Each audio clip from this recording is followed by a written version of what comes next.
आज नासिक डिवीज़न के आईजी साहब जो एसआईटी टीम के चीफ है, आज उनसे हमने मुलाकात की माइनॉरिटी डिफेंस कमेटी के जिम्मेदारान ने, और बहुत अच्छे माहौल के अंदर बहुत अच्छी बातचीत हमारी हुई है। हमने उनसे सबसे पहले तो ये बात का खुलासा किया है, क्लियर किया है कि एसआईटी के विरोध में हम नहीं हैं। एसआईटी जो इंक्वायरी कर रही है वो करे।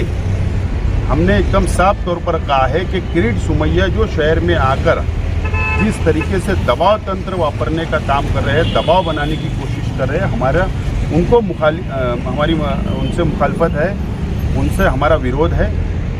एकदम साफ तौर पर हमने क्लियर किया।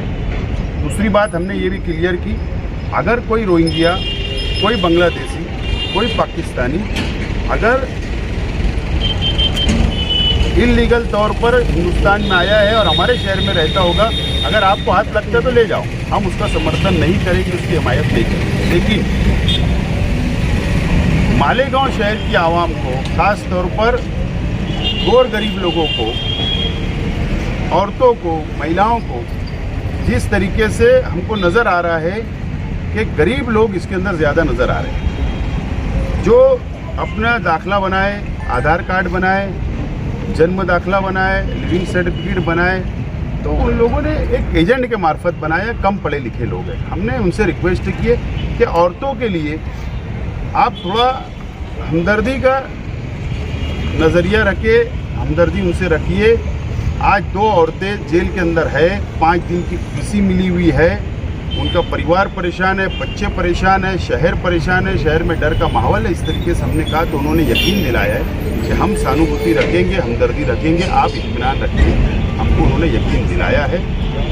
बहरहाल बहुत अच्छे ढंग से बातचीत हुई है और हमने उनसे कहा है कि हम 6 तारीख तक आप दाखिले वाले मामले में जो बच्चों का एडमिशन वगैरह है उस ताल्लुक से हमने कहा है, और आइंदा 7 तारीख को यानी जुमा के दिन हमारा एहतजाजी धरना अटल है। हम लोग वहाँ पर शहीदों की यादगार के पास धरना हम देने वाले हैं। बहरहाल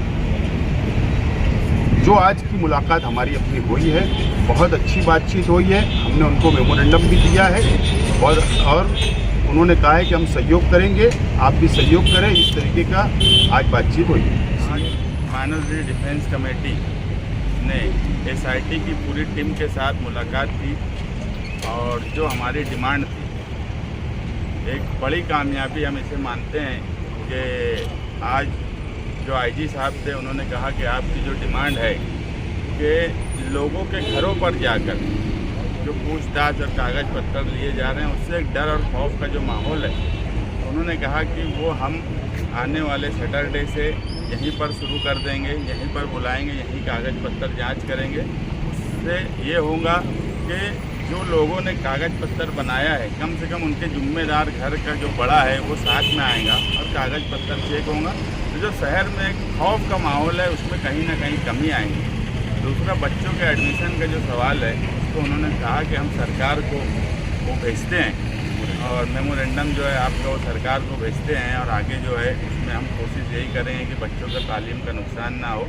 और हमने पहले भी 6 तारीख तक का वक्त दिया था, अभी भी उनको 6 तारीख तक बोला है, क्योंकि ये बच्चों के एजुकेशन का सवाल है। और उनको जब ये बात समझाई गई कि यार लॉकडाउन 2020 में लॉकडाउन के वक्त जो पैदाइश हुई है वो बच्चे अब एडमिशन के लिए आ रहे हैं, तो उस वक्त तो कुछ वजह हो सकती है कि लॉकडाउन की वजह से लोग दाखिला नहीं बना पाए। कुछ हॉस्पिटल के भी ऐसे हुए कि उनका आपस में कॉरपोरेशन में कागज़ पत्तर या करस्पॉन्डेंस नहीं हुआ, तो ऐसे लोगों के एडमिशन के लिए उन्होंने कहा है कि वो रास्ता निकालेंगे।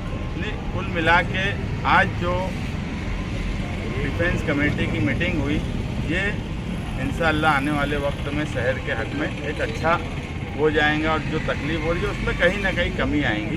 बाकी जो कानूनी तौर पे लड़ाई हमारी लीगल टीम लड़ रही है वो आप लोगों के सामने है।